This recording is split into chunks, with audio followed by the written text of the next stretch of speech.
wa'inda suke madafan iko kwanciyar hankali ba mun fi su.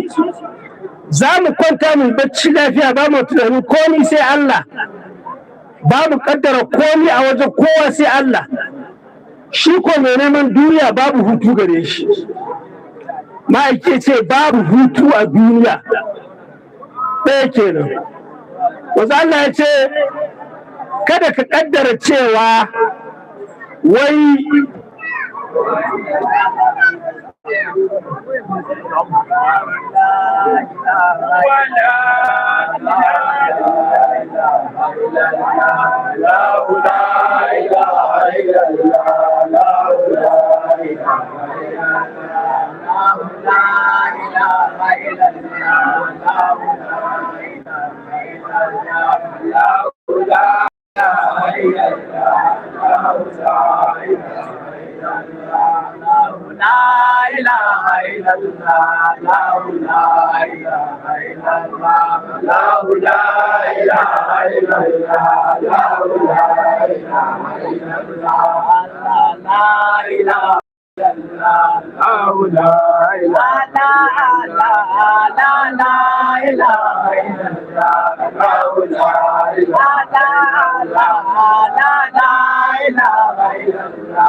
ana ce kaje zikiri ka gaji